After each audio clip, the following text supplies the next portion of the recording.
What up, YouTube? It's just Nurse Jen back at it again. Happy Easter! I cannot believe it's Easter already. We are 4 months into the year already, almost 5 months in, and the time just keeps going by. I didn't think I was going to be filming another video quite so soon, but there's been a lot of things going on that I thought, I should probably make a video about it. First off, I live in the awesome state of Washington. It is beautiful weather. I live in a tiny coastal town, so really starting in February, we have superb weather.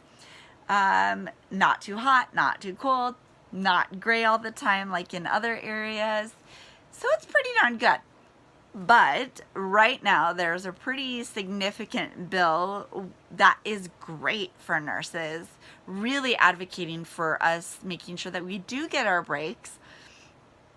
Working 12-hour shifts is hard, but we love it. We would not be in this profession if we didn't love it.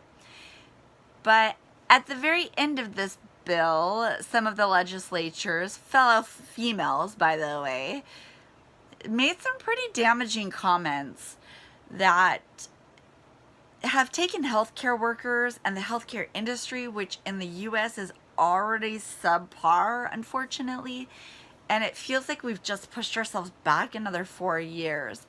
With healthcare changes being the way they are, we really did not need such damaging comments, such as nurses aren't happy with 8-hour shifts, nurses aren't happy with 12-hour shifts, so we talk through both sides of our mouths, we're never happy. That's not the case.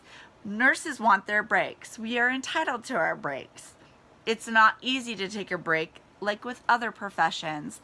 You cannot just walk off the floor and go take a break. You have to make sure somebody is there and able to care for your patients.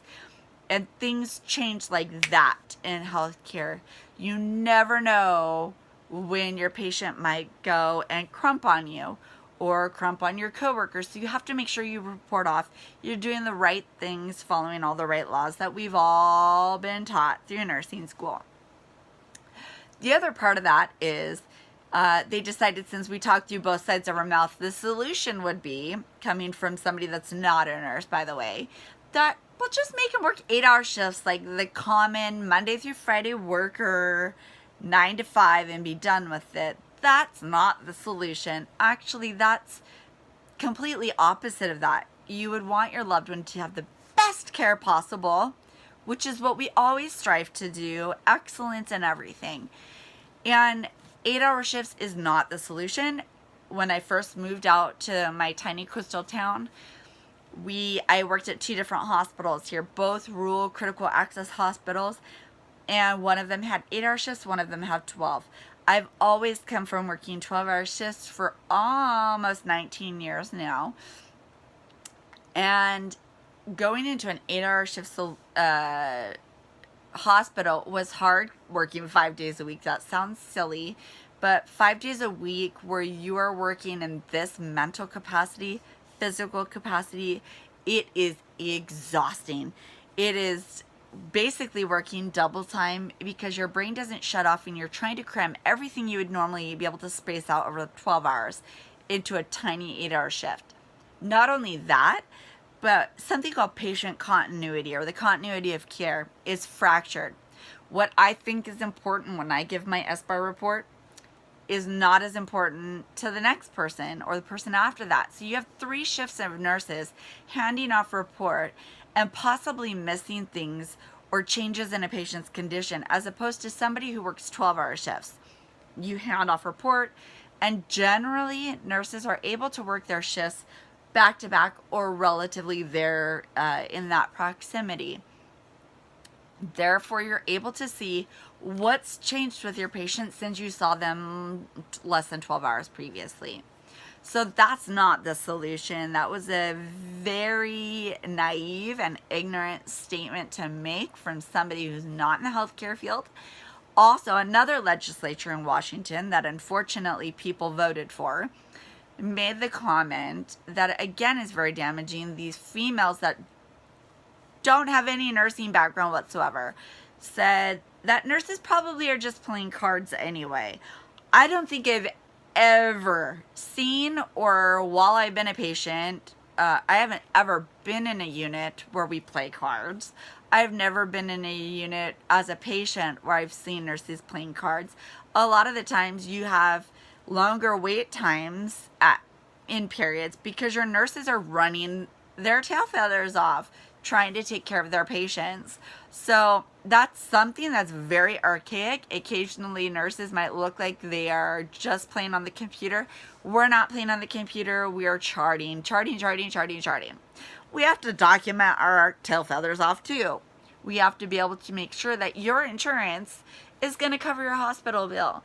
So with that regard, we have to document to make sure that the things we're doing are not going to end up costing you money in the end. That insurance is going to cover it. That if there's changes, they might be subtle changes that start progressing over time, that it'll be something that will be caught by the next shift or by the doctor. So just very damaging. And so I'm very proud of the 9,000 nurses that responded to that new bill with those slid-in amendments saying, no, this isn't right. That's incorrect. And like I said, very damaging to the profession.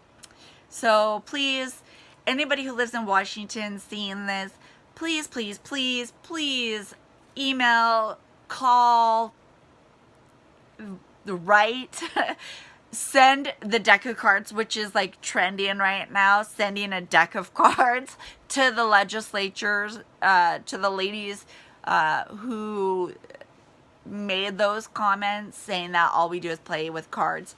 Let them see what trillions of decks of cards is really like, because that's not what we have time for. Anyway, I kind of wanted to touch on some things that I've realized with working in our small town. We've had some new graduates coming through, and an interesting topic that I want to talk about in my next video is, you're a new grad nurse. What do you do now? Where do you work? How do you make the decision? That'll be some things I really want to touch on, because I do think it's important to know what options you have and what options are the best options for you as a new grad nurse, to get the best out of your education, as well as making sure that it's setting you up for success. Generally, your first job as a nurse is going to be the one that makes or breaks your practice habits and how you do in the future. So that is something you can look forward to. I just wanted to touch bases on this. I felt like right now, with everything going on, that I needed to say something, and hopefully more people are going to speak up. I really, really, really hope people speak up and say this isn't right what they're doing. Yes, I want my healthcare professionals to be able to get the breaks that they deserve. They need those rest breaks. You've got to be able to like mentally go woof at sometimes and be able to eat. You've got to be able to get a couple bites of food in.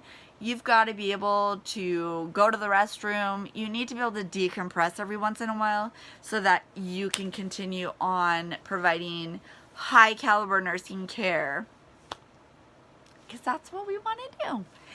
Anyway, thanks for joining me again on Just Nurse Jen, all in one word, my channel. I hope you join me next time, and thanks for tuning in. Much love, y'all. Have a happy Easter. See you next time. Bye.